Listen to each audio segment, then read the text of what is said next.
शुभ सकाळ। शिक्षा सेतु ई शिक्षा कार्यक्रम मटली को समस्त को स्वागत। पिला माने गत पीरियड रे तुम साहित्य कुसुम बहिर उपयुक्त बेश पकाई आस। पाठर प्रथम किछि अंश पढ़ी सारी। आस आज आमे पाठटीर परवर्ती किछि अंश पढ़िबा ओ तत्संपर्कित किछि प्रश्नर उत्तर देवा। विस्मित राजा अर्थात आश्चर्यान्वित राजा मंत्री को निदर उठाइले ओ से आलोक देखाइले।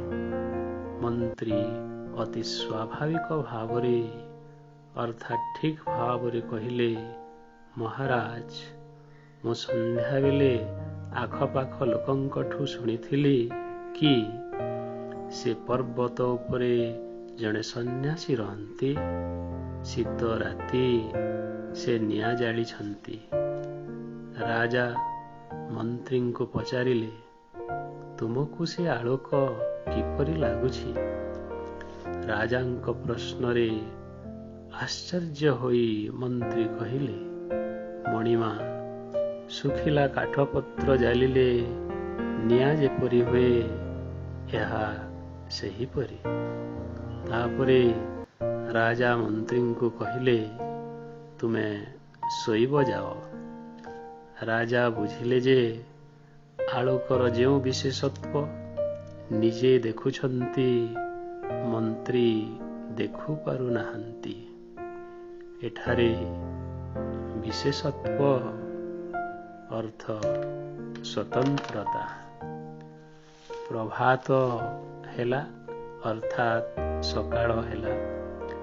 राजा सन्यासी को भेटिवार अनुमति प्रार्थना करी दूत अर्थात संवाद वाहक पठाइले। दूत फेरी आसी कहिले, सन्यासी कहउछंती कि तांको भेटिबाको हेले राजा उपयुक्त बेश बा पोशाक पकाई जेबा दरकार। अवश्य कही राजा तांकर रत्न खचित पोशाक ओ पगड़ी लगाई बाहरी पड़िले। से पर्वत अधा चढ़िवा बेलकू सन्यासींकर जड़े चेला बा शिष्य आछि कहिले, गुरुदेव मणिमा को दूररू देखिछंती। से कहिले कि आपण उपयुक्त बेश पकाई आसीबा दरकार।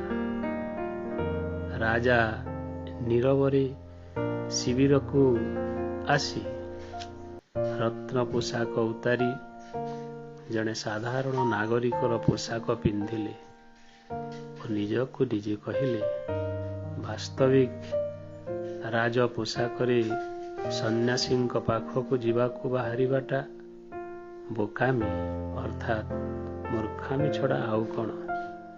पिला माने तुम साहित्य बहिर एही अंश को पढ़िब ओ कार्य फर्दरे दिया जाइथिबा प्रश्न गुड़िकर उत्तर देव।